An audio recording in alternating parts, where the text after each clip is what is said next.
Hello students, my self Sachin Tiwari, your chemistry teacher. तो बच्चों, एक नया चैप्टर जिसको हम सॉलिड स्टेट के नाम से क्लास 12th में स्टडी करेंगे, इसको हम क्रिस्टलोग्राफी या क्रिस्टल की स्टडी के नाम से भी जानते हैं। ये चैप्टर बहुत ही इजी है उनके लिए जो चैप्टर को समझने की कोशिश करेंगे, क्योंकि एक्चुअल में इसमें आप उस तरह के ऑब्जेक्ट, उस सॉलिड के बारे में पढ़ रहे हैं जिसको आपने विजिबली देखा तो है, लेकिन उसकी माइक्रोस्कोपिक स्टडी आपने नहीं की है। तो आपको ये अंदाजा नहीं हो पाता कि यार ये सॉलिड में जो पर्टिकुलर मैं देख रहा हूँ, लाइक NaCl, तो इसमें ऐसा भी अरेंजमेंट है। तो उन सबको सीखने के लिए आपको ज़रूरत होती है क्रिस्टलोग्राफी का डीप नॉलेज होना चाहिए। इससे अच्छे क्वेश्चन आते हैं स्टैंडर्ड 12th में, तो ठीक ही है जो क्वेश्चन आने हैं। कॉम्पिटिशन्स में इसके क्वेश्चन बड़े अच्छे होते हैं और IQ बेस्ड होते हैं, न्यूमेरिकल्स भी हैं, इसमें काफ़ी कुछ आपको जानने को मिलेगा। बड़ा ही इंटरेस्टिंग चैप्टर है बट बहुत ही लेंथी है। तो let's start about the crystallography solid state. तो फर्स्ट ऑफ ऑल, जब आप सॉलिड स्टेट में एंटर करते हैं तो आप जनरल नॉलेज की बातों को देखते हैं, जिसमें आप types of solid, amorphous solid, crystalline solid, है ना, ये छोटी छोटी बातों को पढ़ रहे होते हैं, जो कि आप ऑलरेडी 7th, 8th, 9th इन सब क्लासेस में, प्रीवियस क्लासेस में इनको पढ़ चुके हैं। इसमें कुछ छोटी बातों को जरूर आपको ज्ञान होना चाहिए जो जनरल नॉलेज बेस्ड क्वेश्चन आए हुए हैं कॉम्पिटिशन्स में, कि जो एमॉर्फस सॉलिड होते हैं उनको हम स्यूडो सॉलिड कहते हैं। उनमें सॉलिड की एक स्पेसिफिक कैरेक्टरिस्टिक्स ऑब्जर्व नहीं होती है, और जो हमारे क्रिस्टलाइन सॉलिड होते हैं उनको हम ट्रू सॉलिड कहते हैं। ये एक जनरल नॉलेज वाले कुछ क्वेश्चन है कि आपको ये आइडिया होना चाहिए कि भाई इनमें ये कंसेप्ट यूज होंगे। तो आप सबसे पहले मैं आपको शुरुआत करूंगा डायरेक्ट क्रिस्टलोग्राफी से, क्रिस्टल स्टडी से, और वही हमें पढ़ना है पहले, और उसको सीखने के बाद फिर हम सेकेंडरी बातों को बाद में देख सकते हैं। तो सबसे पहले हम अगर एक क्रिस्टल की स्टडी करते हैं तो it is just like as हम अगर एक बॉडी सिस्टम की यूनिट करें की स्टडी करना चाहें, तो वहाँ पे सबसे छोटी यूनिट हम यूनिट सेल का या सेल को कहते हैं। यहाँ भी किसी भी क्रिस्टल की क्रिस्टलोग्राफिक स्टडीज़ के लिए हमें उसकी सबसे छोटी यूनिट का नॉलेज होना चाहिए, और उसकी सबसे छोटी यूनिट को हम कहते हैं यूनिट सेल। फिर यूनिट सेल के रिपीटिशन से एक क्रिस्टल तैयार होता है, और एक कंप्लीट क्रिस्टल बनने के बाद उस क्रिस्टल के रिपीटिशन से एक पूरा नेटवर्क तैयार होता है, जिसको हम लैटाइस या क्रिस्टल लैटाइस कहते हैं। इसको आप ऐसे कंपेयर कर सकते हो बच्चों कि जैसे आप एक बिल्डिंग में रह रहे हो, तो आपका जो घर है, उस घर में जो आपका रूम है, वो रूम में अगर आप देखो तो उसका सबसे छोटी यूनिट क्या है, तो देखोगे आप बोलोगे आप ब्रिक, एक ईंट है, और उस ईंट को बार बार रिपीट किया है, जोड़ते गए हैं, तो ईंट के जोड़ने से एक रूम तैयार हुआ है। यानी brick is the unit cell और रूम इज द क्रिस्टल। और ऐसे बहुत सारे रूम बन गए हैं तो एक पूरा बिल्डिंग तैयार हो गई है। दिस वन इज क्रिस्टल लैटाइस और स्पेस लैटाइस। यानी आप इसको थोड़ा सा समझ सकते हैं कि क्रिस्टल यूनिट सेल से पूरा क्रिस्टल, और क्रिस्टल से क्रिस्टल लैटाइस बनता है। तो क्रिस्टल लैटाइस और क्रिस्टल रिप्रेजेंटेशन के लिए एक सिंबलिक सिस्टम बनाया गया कि हम एक 3D अरेंजमेंट बनाते हैं। उस 3D अरेंजमेंट में डॉट्स, पॉइंट्स ड्रॉ करते हैं, उसकी पोजीशन, कंस्टिट्यूएंट, एटम, आयन या पार्टिकल को रिप्रेजेंट करने के लिए डॉट्स या पॉइंट्स बनाते हैं। तो इन डॉट्स या पॉइंट्स का एक 3 डायमेंशनल अरेंजमेंट की जो ऑब्जर्वेशन है, उसी को हम कहते हैं क्रिस्टल या लैटाइस। लेकिन यूनिट सेल क्या है? तो जब आप बायोलॉजी में सेल को डिफाइन करते हो तो आप कहते हो कि स्मॉलेस्ट यूनिट है जो कंटिन्यूअस डिवीजन करती है।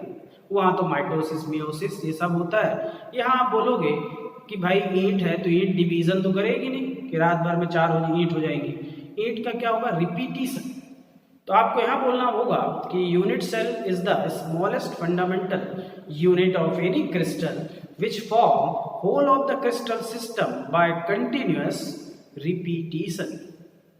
क्या बोलोगे आप कि यूनिट सेल किसी क्रिस्टल की वो सबसे छोटी यूनिट है जो लगातार रिपीटिशन करके पूरे के पूरे क्रिस्टल को ड्रॉ करती है, पूरे के पूरे क्रिस्टल को बना देती है, तो हम इसको यूनिट सेल कहते हैं। क्लियर है? तो किसी भी क्रिस्टल के यूनिट सेल में जब हम ये आप जान जाते हो कि हाँ इस तरह का अरेंजमेंट है, तो इसको क्रिस्टलोग्राफिक स्टडी में कैसे रिप्रेजेंट करते हैं। तो यूनिट सेल को हम एक क्यूब बना के स्टडी करते हैं, क्यूबॉइड भी बना सकते हैं। तो अगर हम इसको बोले कि एक यूनिट सेल को रिप्रेजेंट कैसे करना है, तो लेट मान लो मैंने एक क्यूबॉइड बना लिया, आपकी चॉइस है, आप क्यूब भी बना सकते हो, और मैंने कहा कि बच्चों इसको मैं आपस में जोड़ के फिर इसमें कोऑर्डिनेट्स बनाता हूँ, और उसको आप बहुत ध्यान से देखिएगा। लेट मान लो ये सेंटर है, तो इसको प्लेन पेपर पे जो आपके लाइन खींच रही है वो एक्स एक्सिस होगा। आप जनरली मैथमेटिकल ग्राफ जब बनाते हो तो ये वाई एक्सिस होता है, लेकिन यहाँ पर आपको ध्यान रखना होगा ये वाई एक्सिस है और ये परपेंडिकुलर लाइन जेड एक्सिस है। ये बहुत प्रिकॉशनरी ध्यान रखना है। एक्स एक्सिस में सेंटर से डिस्टेंस एज्यूम कर लो, वो a है। वाई एक्सिस में सेंटर से डिस्टेंस b है, और जेड एक्सिस में सेंटर से डिस्टेंस c है। These distances a, b and c from the center in crystal unit cell are known as edge length. Edge length. अब ये शब्दों को आपको ध्यान देना होगा कि किसी भी क्रिस्टल यूनिट सेल में जो ABC लेंथ आ रही है from centre towards different axis are known as edge length. अब यहाँ पर एंगल होता है, उस एंगल को हम कहते हैं इंटरफेसियल एंगल, यानी दो अलग अलग फेस के बीच का एक एंगल बनेगा और उसको हम कहेंगे इंटरफेसियल एंगल। ये एंगल अल्फा, बीटा और गामा कहलाते हैं। ये बहुत सरल है, लेकिन आपको एक सिंबलिकली ध्यान देना होगा।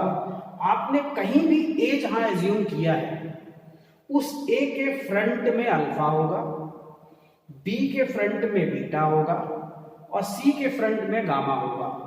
ये बहुत जरूरी होता है। तो आप बोलोगे ये ए एज लेंथ है, तो ये वाला जो दो फेस का एंगल है ये अल्फा है, ये बी एज लेंथ है, तो यहाँ पर इन दो फेस का ये जो एंगल होगा इसको बीटा मानेंगे, और ये सी एज लेंथ है, इसलिए यहाँ पर दो फेस का एंगल जो होगा उसको हम गामा मानेंगे।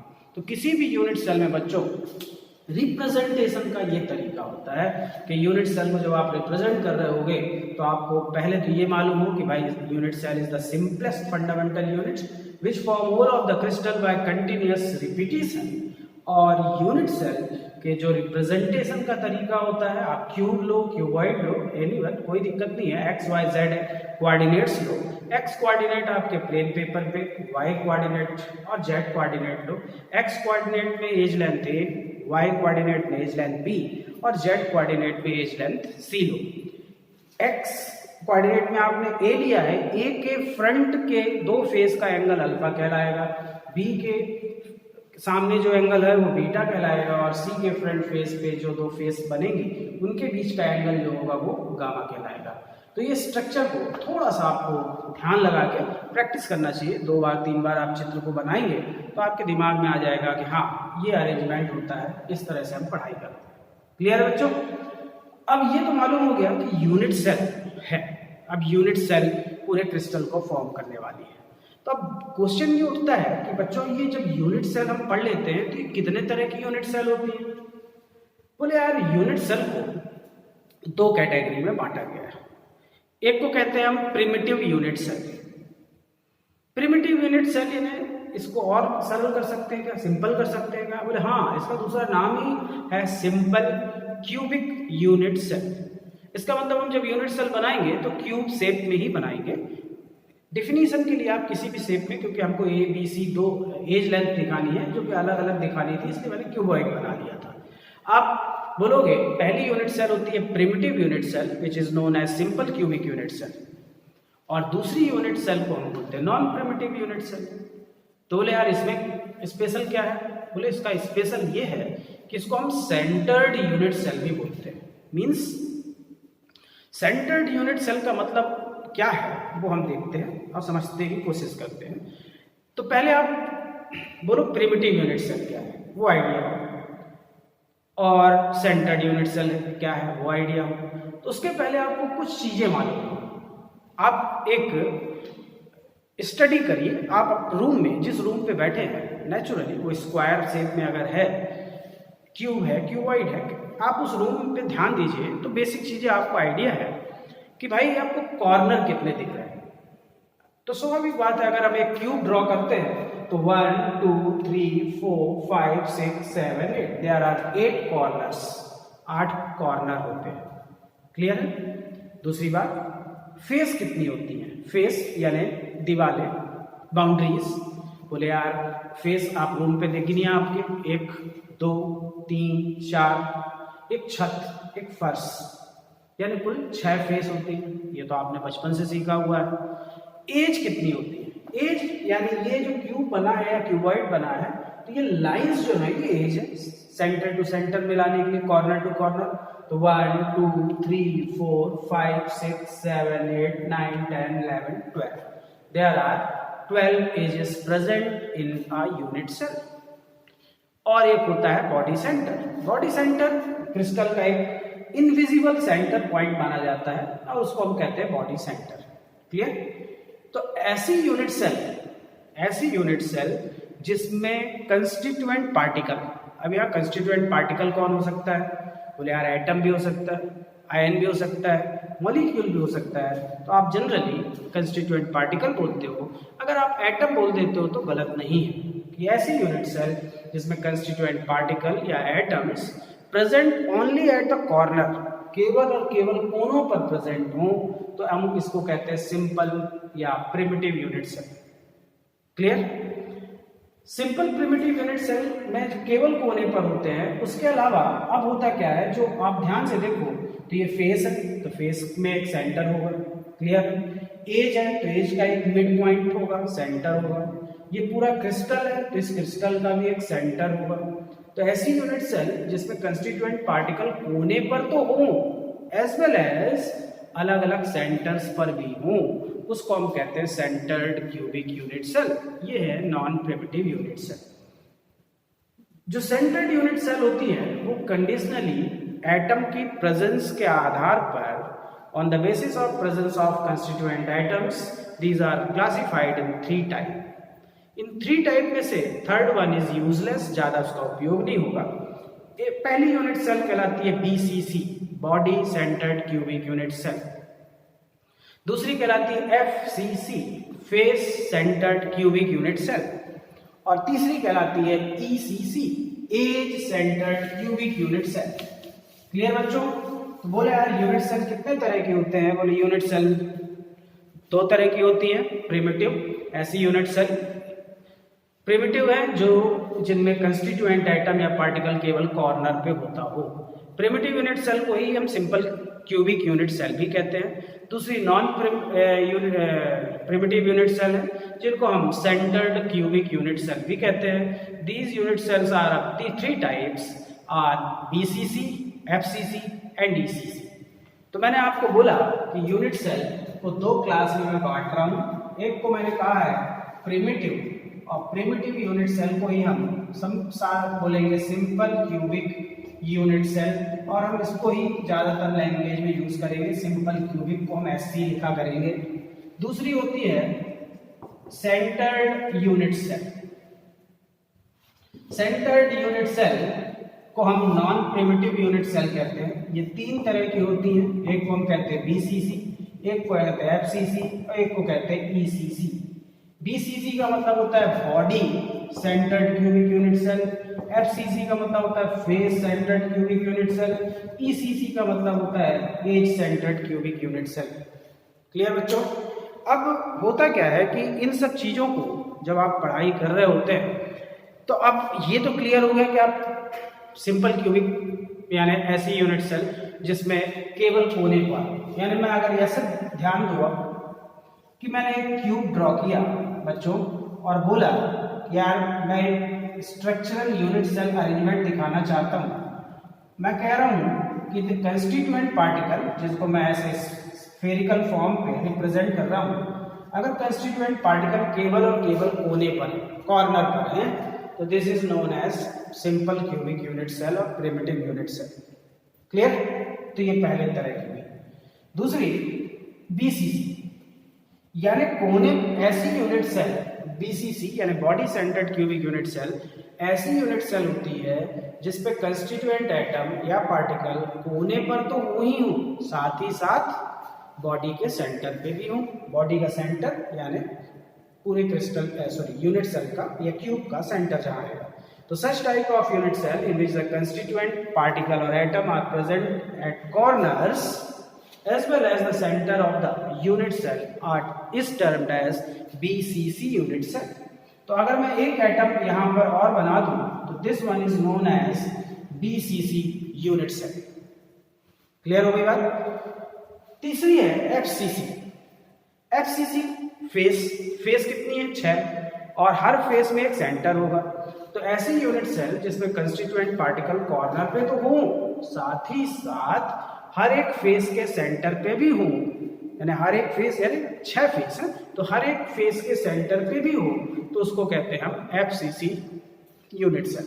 यानी such type of unit cell in which the constituent particle और atom present at the corners as well as the center of the each face are termed as face centered cubic unit cell।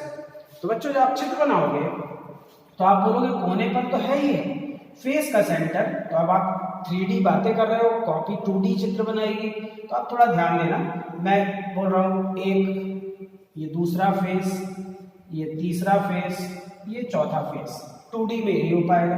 तो 5वां और 6वां आप यहाँ पे बनाओगे, बस ये ध्यान देना है। तो आपने अब कहा कि ऐसी यूनिट सेल जिसमें कंस्टिट्यूएंट पार्टिकल कोनों पर तो हो ही, कॉर्नर पर तो हो ही, साथ ही साथ हर एक फेस के सेंटर पे भी हो, तो उसको हम कहते हैं face centred cubic unit cell. बहुत ईजी है बच्चों की, बहुत ईजी, आप ध्यान मत लगाओ। तो face centred cubic unit cell का मतलब ये हुआ कि कॉर्नर और साथ ही साथ हर एक फेस का सेंटर। अगली आती है edge centre unit cell. Edge centre unit cell का मतलब होता है कि ऐसी यूनिट सेल जिसमें कंस्टिट्यूएंट पार्टिकल या एटम कॉर्नर पर तो हो ही हो, लेकिन दो नियरेस्ट फ्रंट फेस के सेंटर पे भी हो। कैसे? कोने पर तो हो ही हो, साथ ही दो नियरेस्ट फ्रंट फेस, यानी एक अगर ये दीवार और एक ये दीवार आप जहां बैठे हो तो दो फ्रंट की दीवारों का सेंटर ले लो। कोनों पर तो कॉर्नर पर तो है ही, आप चाहे ये वॉल और वो वॉल ले लो, ऊपर या नीचे ले लो, दो फ्रंट फेस कोई भी ले लो, तो ये FCC का ही केस है, क्योंकि FCC में हर एक फेस यूज होती है, इसमें दो फ्रंट फेस यूज होती है। तो आप बोलोगे, लेट मान लो मैं बोलूँ कि एक ये फेस मैंने ले लिया और एक ये फेस ले लिया, तो जब मैं इस तरह से स्ट्रक्चर ड्रॉ करूंगा तो this one is known as ECC, end centred cubic unit cell. Clear बच्चों? तो आप सबसे पहले क्रिस्टलोग्राफी सीखने के लिए आपको ये बात क्लियर होनी चाहिए कि यूनिट सेल दो तरह की हैं, सिंपल क्यूबिक और सेंटर्ड। सिंपल क्यूबिक को हम प्रिमिटिव भी कहते हैं और सेंटर्ड को नॉन प्रिमिटिव भी कहते हैं। सिंपल क्यूबिक यूनिट सेल में constituent particle present only at a corner. Centred में जो कंस्टिट्यूएंट पार्टिकल होते हैं वो कॉर्नर पे तो होंगे ही होंगे, साथ में फेस के सेंटर पे, बॉडी या सेंटर पे या फिर एज के सेंटर पे भी होंगे। इनको हम 3 क्लासेस में बांटते हैं सेंटर्ड को। एक को कहते हैं BCC, एक को कहते हैं FCC और एक को कहते हैं ECC। ECC हमारे लिए ज़्यादा यूजफुल नहीं है।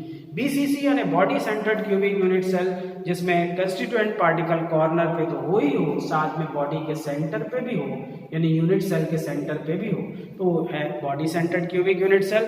और अगर कंस्टिट्यूएंट पार्टिकल कॉर्नर पे तो हो ही हो, साथ ही साथ हर एक फेस के सेंटर पे भी हो, तो उसको हम कहते हैं FCC यूनिट सेल। और अगर कंस्टिट्यूएंट पार्टिकल कॉर्नर पे तो हो, साथ ही साथ दो नियरेस्ट फ्रंट फेस के सेंटर पे भी हो, तो वो होता है ECC। बच्चों ECC यूजलेस है, इसका कोई खास यूज हम अब आगे करने वाले नहीं है, इसलिए आप टेंशन मत लो। आप फॉर्मेलिटी बेस्ड आप याद रखो कि हमारे को 3 तरह की यूनिट सेल पढ़नी है, SC, BCC and FCC। SC यानी सिंपल क्यूबिक, BCC यानी बॉडी सेंटर्ड क्यूबिक और FCC यानी face centred cubic unit cell.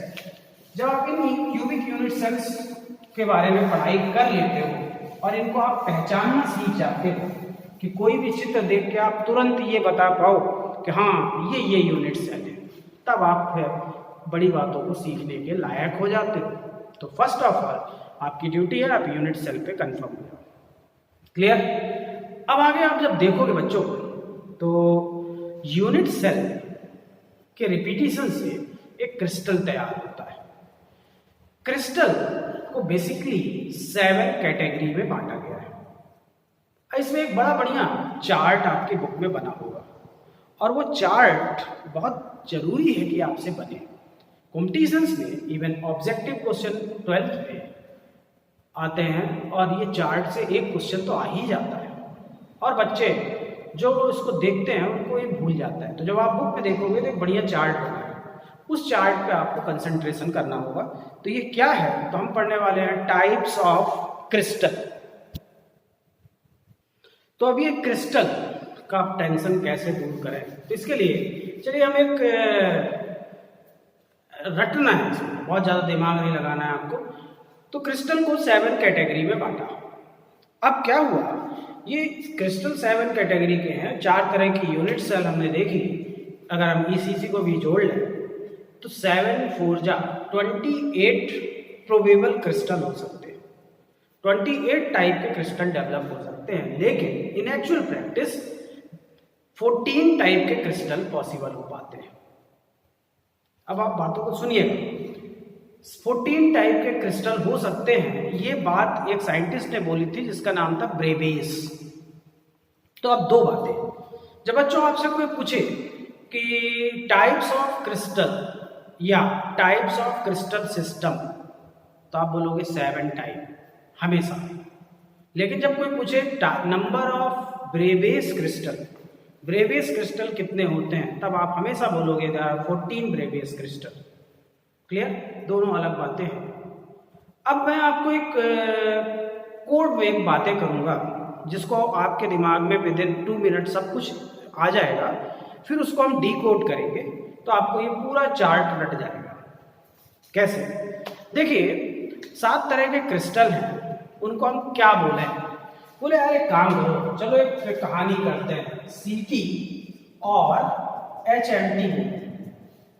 बोले यार 7 तरह के क्रिस्टल है, कौन कौन से हैं? बोले CT और HMT, CT और HMT। अच्छा 7 तरह के क्रिस्टल है, कौन कौन से बच्चों? बोले CT OR HMT, CT और HMT। अच्छा याद हो गया CT और HMT। चलो इसका फुल फॉर्म बनाओ बच्चों। CT में C फॉर क्यूबिक, T में T फॉर टेट्रागोनल, O का मतलब ऑर्थो रोम्बिक, R का मतलब रोम्बोहेड्रल, H का मतलब हेक्सागोनल, M का मतलब मोनोक्लिनिक, T का मतलब ट्राइक्लिनिक। ये 2 T हैं, थोड़ा सा ध्यान देना होगा। तो क्रिस्टल के कितने टाइप होते हैं? बोले CT और HMT, CT और HMT, where C for cubic, T for tetragonal, O for orthorhombic, R for rhombohedral, H for hexagonal, M for monoclinic, T for triclinic। पहले तो ये 7 नाम हो गए। अब सबसे इंपॉर्टेंट चीज होता है इनका क्रिस्टल पैरामीटर याद होना। क्रिस्टल पैरामीटर वही असली ज्ञान। क्रिस्टल पैरामीटर किसको कहते हैं? बोले वही जो यूनिट सेल में बोला था ना, एज लेंथ ABC और interfacial angle alpha beta gamma. तो किसी भी क्रिस्टल के एज लेंथ ABC और interfacial angle alpha beta gamma को कलेक्टिवली कहते हैं क्रिस्टल पैरामीटर। चलिए हम इसके क्रिस्टल पैरामीटर बनाते हैं। सबसे पहले हम एज लेंथ की बात करें। बच्चों एज लेंथ आप कैसे याद करोगे? आपने याद किया CT और HMT, CT और HMT। एज लेंथ देखो कैसे याद करना है। क्यूबिक का तो आप जानते ही कि क्यूब होता है तो उसमें A is equal to B is equal to C, तीनों एज लेंथ बराबर होगी। फिर भी इसको मैं ऐसे बोल रहा हूँ CT और HMT ABC AB dash ABC AB dash dash ABC AB dash ABC AB dash dash, क्योंकि ये इसका है घटना होगा आपको कुछ भी करके। तो क्रिस्टल पैरामीटर में क्रिस्टल एज लेंथ सीटी और एचएमटी के लिए ABC AB dash ABC AB dash dash होती है। ABC AB dash ABC AB dash dash. कई बार बोलिए, सब कुछ याद हो गया। ABC AB dash ABC AB dash dash. बच्चों इसको फिर कैसे समझें? बोले देखो भैया क्या क्या दिख रहा है। बोले हमको इसमें तीनों दिख रहा है, यानी ए is equal to B is equal to सी। इसमें दो ही दिख रहा है, तीसरा नहीं दिख रहा है, तो A is equal to B not equal to सी। इसमें तो डैश कुछ नहीं दिख रहा है, तो A not equal to B not equal to C. A B C फिर दिख रहा है, तो A is equal to B is equal to C. फिर ए बी, तो A is equal to B not equal to C, फिर कुछ नहीं दिख रहा है। A not equal to B not equal to C, फिर कुछ नहीं दिख रहा है। Not equal to B not equal to सी।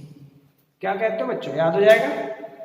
सीटी और HMT are the type of crystal और इनके एज लेंथ होते हैं A B C A B dash A B C A B dash dash A B C A B dash A B C A B dash dash.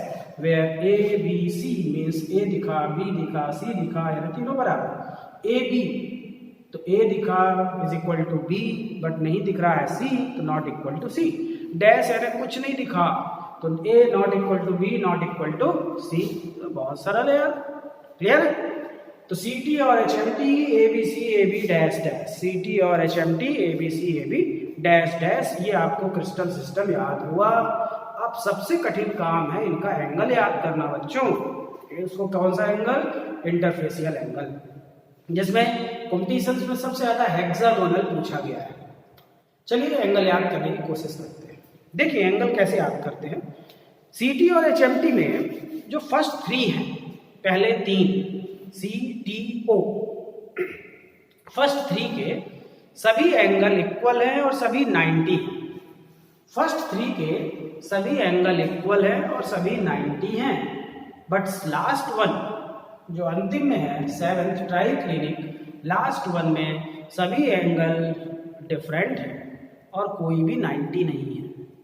कहानी क्या है? कहती है भाई कि एंगल में फर्स्ट थ्री क्रिस्टल के तीनों एंगल बराबर होते हैं और तीनों ही 90 होते हैं। यानी alpha is equal to beta is equal to gamma is equal to 90।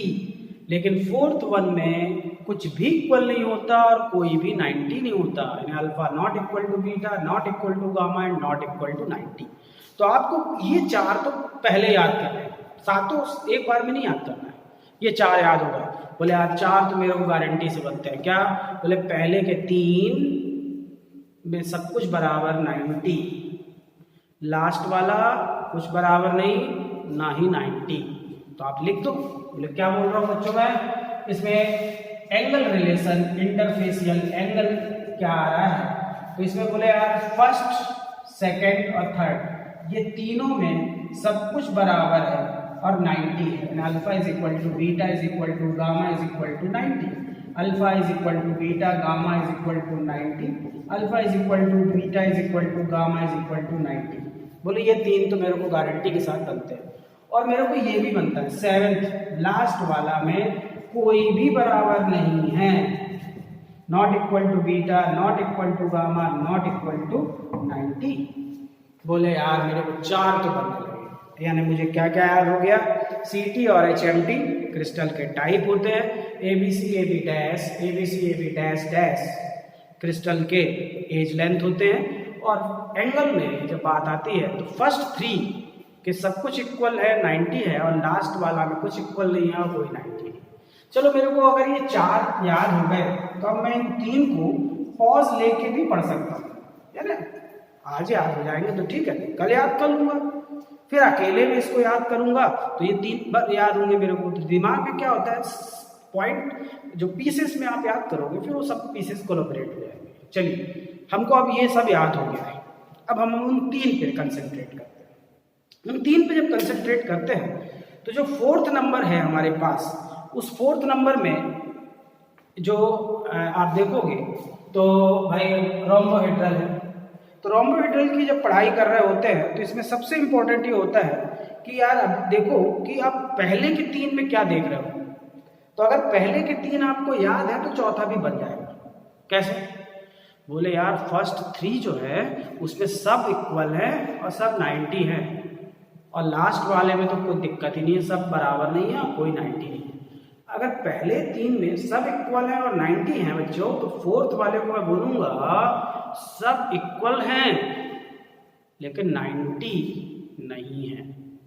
अच्छा, तो फर्स्ट 3 और फोर्थ में ये डिफरेंस आ रहा है। फर्स्ट 3 में सब इक्वल 90, लेकिन फोर्थ वन सब इक्वल बट कोई 90 नहीं।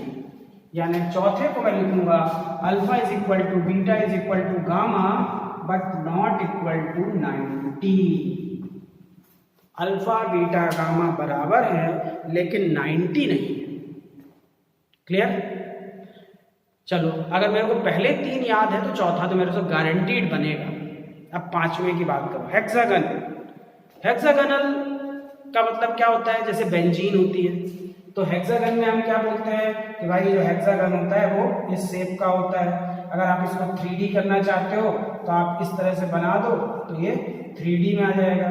जब 3D में आ जाएगा तो आप बोलोगे अच्छा ये हेक्सागन बन गया। अब इस हेक्सागन में आप जानते हो कि बेंजीन में बॉन्ड एंगल कितना 120 डिग्री का आता है ना, यानी जब हेक्सागन शब्द आएगा तो 120 तो आएगा पक्का। ये 120 कौन होगा? बोले ये 120 वो ऊपर वाला होगा, जेड एक्सिस वाला, परपेंडिकुलर वाला। अच्छा, गामा। तो अब इसको कैसे पढ़े? बोले 5वां नंबर जो हेक्सागोनल है उसको आप कैसे याद करोगे? अल्फा और बीटा ये दोनों भैया प्लेन में हैं और इनका 90 है, बट गामा हेक्सागन में परपेंडिकुलर जो है वो 120 डिग्री के एंगल से इंक्लाइंड है। यानी हेक्सागोनल में alpha is equal to beta is equal to 90 but gamma is equal to 120। यहाँ पे आपको रटना नहीं है, यहाँ पे आपको दिमाग लगाना है कि हेक्सागोनल में होता है alpha is equal to beta is equal to 90 but gamma is equal to 120 degree. बस बहुत सरल सा दिमाग लगाना बच्चों। अब बच गया 1। ये 1 जब ये 6 बनते हैं तो वो 1 नहीं भी बना तो काम चल जाएगा, क्योंकि ये चार्ट लिखने को नहीं आएगा। लेकिन अगर वो बनता है तो अच्छी बात है। बोले कैसे? बोले यार उसको थोड़ा सा ऐसा करो कि जब ये सब आपको याद हो जाता है तो आप बोलोगे कि यार मैं मोनोक्लिनिक में ये कहूँगा कि इसमें होता क्या है कि जो अल्फा है और गामा है वो 90 हो जाते हैं। Alpha gamma 90 but beta not equal to 90। यानी इसमें अल्फा और गामा 90 डिग्री होते हैं but beta is not equal to 90 degree. मैंने बच्चों ये जो ऑर्डर लिखा ना बुक से थोड़ा सा 19-20 है। क्यों? क्योंकि मुझे ये लगता है कि सीटी और सीटी और एचएमटी ये शब्द हमको दिमाग में जल्दी बैठते हैं। तो मैं क्रिस्टल को बहुत इजीली आपको रटाने की कोशिश कर रहा हूँ। क्या? बोले क्रिस्टल कितने तरह के हैं बच्चों? बोले 7 तरह के हैं। कौन कौन से? सीटी और HMT. C for cubic, T for tetragonal, O for orthorhombic, R for rhombohedral, H for hexagonal, M for monoclinic, T for triclinic है। अब इन क्रिस्टल का आप क्रिस्टल पैरामीटर बता दो बच्चों। बोले यार क्रिस्टल पैरामीटर में एज लेंथ बताना है मुझे, तो एज लेंथ को क्या रटाया है? बोले A B C A B dash A B C A B dash dash. Means that A B C यानी ए is equal to B is equal to C, A B A is equal to B not equal to C dash का मतलब A not equal to B not equal to C। फिर A B C A is equal to B is equal to C, उसी order में बोलते जाना है। A B A is equal to B not equal to C dash 2 बार आया है। A is not equal to B not equal to C और 7th में भी A is not equal to B not equal to C। सबसे कठिन माना जाता है इंटरफेशियल एंगल या एंगल रिलेशन याद करना है। तो आप बोलोगे एंगल रिलेशन में मुझे बहुत अच्छे से याद है। कैसे बच्चों? बोले फर्स्ट 3 तो सब बराबर है और सब 90 है। मतलब फर्स्ट 3 जो है उसमें alpha is equal to beta is equal to gamma है और सब 90 है। तो फर्स्ट 3 का तो टेंशन ही खत्म हो गया। लास्ट वाले में कुछ बराबर नहीं है, कुछ 90 नहीं है। यानी लास्ट जो ट्राई क्लिनिक है उसको भी मेरा टेंशन में नहीं है। क्यों? क्योंकि मेरे को फर्स्ट 3 याद है और लास्ट वाला भी मैं जानता हूँ कि अगर फर्स्ट 3 में है तो लास्ट वाले में कोई बराबर नहीं है। तो लास्ट ट्राई क्लिनिक में मैंने कहा alpha not equal to beta not equal to gamma and not equal to 90। फिर अगर फर्स्ट 3 में सब इक्वल है और सब 90 है तो फोर्थ वाला में मेरा को अपने आप बन जाएगा और मैं बोलूँगा कि बच्चों सब इक्वल है और सब 90 है। फर्स्ट थर्ड में 1 2 3 में, फोर्थ में सब इक्वल तो है लेकिन कोई 90 नहीं है। तो alpha is equal to beta is equal to gamma but not equal to 90। Clear बच्चों? फिर बोले यार एच हेक्सागोनल कंपटीशन में सबसे ज़्यादा पूछा जाता है। और जब हेक्सागोनल आता है तो मेरे दिमाग में ये 3D स्ट्रक्चर आता है और मैं कहता हूँ यहाँ पे जो परपेंडिकुलर जेड एक्सिस होता है वो 120 डिग्री पे होगा, यानी गामा गारंटी के साथ 120 डिग्री पे होगा और ए और बी अल्फा बीटा प्लेन पे होंगे। यानी अल्फा और बीटा तो 90 होते हैं बट गामा इज 120 डिग्री। और एक बचा जो मोनोक्लिनिक है वो थोड़ा खतरनाक है, तो उसको मैं अपने को अगर मेरे को 6 बनते हैं तो वो एक तो मैं बहुत इजीली बता सकता हूँ। कैसे? बोले यार इसमें थोड़ा सा गड़बड़ हो जाता है, अल्फा और गामा जो है वो 90 होते हैं बट बीटा बेचारा 90 नहीं होता। क्लियर बच्चों? अब इसमें एक क्वेश्चन ये हो गया, बातें ये रट गया। अब इसमें एक दिमाग वाला क्वेश्चन आता है। मैंने अभी आपको बताया कि ब्रेवेस क्रिस्टल कितने होते हैं। ब्रेवेस साइंटिस्ट हैं, ब्रेवेस ने कहा कि there are 14 possible type of crystal, 14 type के क्रिस्टल पॉसिबल है on the basis of unit cell. तो on the basis of unit cell अगर 14 टाइप के क्रिस्टल पॉसिबल है तो वो कैसे है? तो आप इसके आगे लिखोगे, मैं इसको हटा दे रहा हूँ, तो उसको कैसे पढ़ें? बोले यार 14 टाइप के क्रिस्टल होते हैं ब्रेवेस लैटाइस के हिसाब से, और हमारे जो ये तो क्लियर हो गया, लेकिन ये क्लियर करना है कि कौन सी यूनिट सेल में कितने ब्रेवेस लैटाइस क्रिस्टल हो सकते हैं। तो उसको कैसे याद करें? तो उसके लिए आप एक काम करो कि एक फ़ोन नंबर याद कर लो। क्या? बोले 32411121। बोले ये ऐसा कैसा नंबर? बोले याद कर लो। कैसे? बोले ये फ़ोन नंबर याद कर लेते हैं हम। याद क्या बनाने वाले हैं? Bravais crystal. ये तो 7 तरह के क्रिस्टल, ये अलग ब्रेवेस के हिसाब से। बोले फ़ोन नंबर याद कर रहे हैं क्या? 32411121, 32411121। अच्छा, बोले कैसा फ़ोन नंबर है? बोले यार इन फ़ोन नंबर में नंबर का सम देखो कितना आ रहा है। बोले 3 और 2 5, 4 9 10 11 12 13 एंड 14। अच्छा, ये जो ब्रेवेस क्रिस्टल है उसको मैंने 14 जो टाइप है उनको पीसेस में कर दिया है। तो 32411121, 32411121, किसी को डायल नहीं करना है, 32411121। क्लियर? ये होते हैं बेसिक क्रिस्टल के अलग अलग Bravais crystal on the basis of unit cell. यहाँ पे 3 का मतलब होता है सिंपल क्यूबिक, बीसीसी और एफसीसी। 2 का मतलब होता है सिंपल क्यूबिक और ईसीसी। ये थोड़ा सा याद रहेगा, अच्छा है, क्वेश्चन से कम आए हैं। 4 का मतलब होता है सिंपल क्यूबिक, बीसीसी, एफसीसी और ईसीसी। 1 का मतलब सिंपल क्यूबिक, 1 का मतलब सिंपल क्यूबिक, 2 का मतलब सिंपल क्यूबिक और ईसीसी, और 1 का मतलब सिंपल क्यूबिक। तो क्लियर करोगे आप इन चीज़ों को तो बहुत इजी वे में बनेगा। ठीक है? तो यहाँ पे थोड़ा सा चेंज, सॉरी, यहाँ बीसीसी। तो बच्चों अब ये क्रिस्टल की कहानी है जिसको आप ऐसे मन में गाना गाइए क्या कि क्रिस्टल के टाइप बोले एबीसी, सीटी और एचएमटी, सीटी और एचएमटी। पैरामीटर बोले ABC, AB dash, ABC, AB dash dash. Angle first 3 equal and equal to 90, last वाला not equal to each other, not equal to 90। Fourth one first 3 से थोड़ा सा अंतर, सब इक्वल है बट 90 कोई नहीं है। Fifth one hexagonal, alpha beta 90 but gamma 120। और sixth one alpha gamma 90 but beta not equal to 90। इन क्रिस्टल के ब्रेवेस क्रिस्टल कितने होंगे, बोले 14 होंगे। और उनको कैसे कितने किसके ब्रेवेस क्रिस्टल होते हैं, किस यूनिट सेल के कितने ब्रेवेस क्रिस्टल हैं, तो आप बोलोगे फोन नंबर याद किया था क्या, 32411121, यानी क्यूबिक में 3 ब्रेवेस क्रिस्टल हो सकते हैं। इसी तरह से आप टेट्रागोनल में 2, ऑर्थोरोम्बिक में 4, ये थोड़ा सा डीप में आपको मालूम रहे तो अच्छी बात है। तो कोशिश करिए बच्चों, जो मैंने बोला है ना, इसको आप 2 बार 4 बार 5 बार रिपीट करेंगे तो आपको बहुत इजीली क्रिस्टल सिस्टम याद हो जाएगा और बड़ा मजा आएगा, गारंटीड कि ये आपको बनेगा ही बनेगा। तो कोशिश करिए, इसको कई बार लिखिए, लिख के आप जब पढ़ेंगे ना तो आपको कॉन्फिडेंस आएगा, क्योंकि सिर्फ रटा होने से काम होगा नहीं, आपको वो चीज़ लिखते बननी चाहिए और लिख के आप उसको समझा सको।